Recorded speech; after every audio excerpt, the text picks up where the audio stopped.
what's the place, Mark, of methodology and programs for evangelism? For example, Way of the Master, Evangelism Explosion, door-to-door evangelism, niche evangelism, bikers for Jesus, hunters for Jesus, that type of thing. Is it somewhat of a, God can use any method, and he chooses to use some more than others? Are there methods that should be off limits because they alter the nature or character of the gospel message? Talk to us about methodology a little bit. Well, I think I answer all the questions you asked, yes. That's great. So elaborate on that. Certainly there are different methodologies. Certainly any of those that contain the gospel we can use. Certainly some are better than others. Certainly there are some we should not use because they distort the message. So I think things like some of the programs you mentioned. Well, so for example, well, no, don't do that. I think some of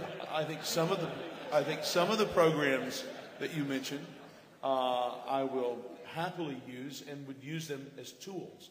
So I don't care that our congregation all knows one tool to use. I actually prefer them knowing and using different tools.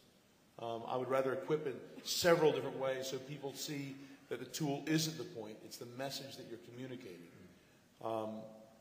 But then I think that if we can equip them well with those, then the opportunities are just laying out there all over the place in their lives, or in especially organized events.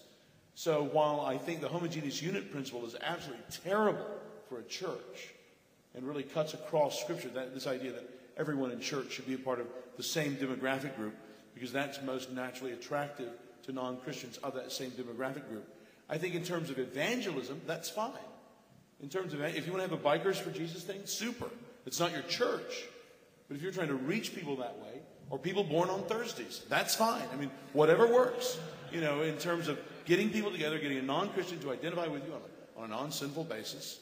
You know, you don't want to join together in your vices, liars, you know, whatever. But, you know, any way that we can tell the gospel to people. Why not for evangelism? All right, for evangelism, John's willing to lie. But I mean, No. You gather all the liars together. That'd be a good group to talk to. Well, we're here. I mean, you know, I loved your rose story. That was so good. You know, Jesus died for that rose. Oh, that was great. Anyway, so that's good. Yeah, I think we want to use. Did you just call me a liar? Well, sort of. Okay. Well, but no differently than you called me one in the talk. Sure. Excellent.